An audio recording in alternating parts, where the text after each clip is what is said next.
All right, so here is Corey Seager. On the left is him in 2022, and then on the right is him in 2023. He saw a much bigger difference in in-game production in 2023. Had some of his best statistical season in the major leagues, and then it was actually quite the opposite in 2022. It was also, and it's important to note this because context does matter. It was also his first season with the Rangers, 2022. So new organization, new teammates, staff, everything. So it's important to take that in consideration too. But just looking at him from a mechanical standpoint in this video, and I always like to look at the setup of the player because I think that tells a lot. And so you can see right away that with his front foot. His front foot is pretty well turned inward in 2022, and then in 2023, it's not quite as much. It's more so straight on. If I can draw a little bit better of a circle there, and so that's the first thing that you see. And then what I want to do is I want to show you, big difference here. So if you look at, we know the center of the mass of the body is when you're standing on 2 feet, it's right around your belly button all the way straight down. So it's right below your belly button, all the way straight down.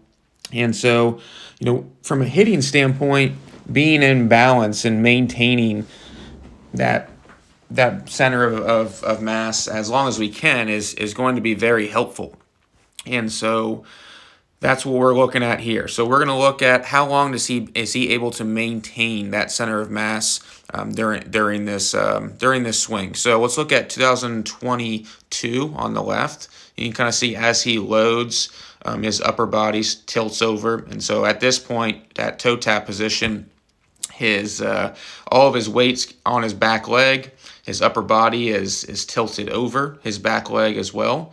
And so now he's starting to stride forward, and it's kind of a all or nothing in a sense, right? It's all or nothing, striding forward and then swing. Also important to note, both of these pitches are breaking balls, and I wanted to do that for a variety of reasons, just because I think it shows more how much adjustability a hitter has in their movement. So loads back, you can see that yellow line almost nearly, it's almost off of his body because all of his upper body is going on his back leg, and then he's going forward, okay?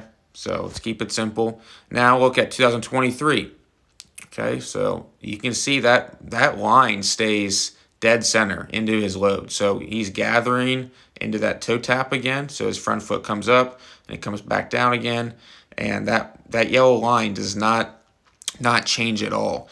And so, in my opinion, this gets him into a much better position. Again, this is another breaking ball, and that's hit for a home run in 2023.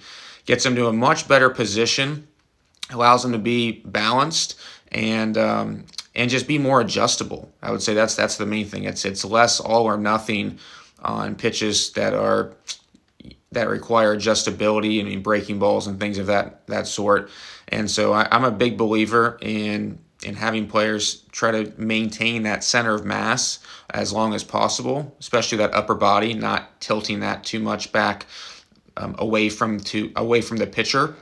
And so I think this is something that, if you struggle with adjustability, it's something to potentially try out yourself. Is this going to work for every single player?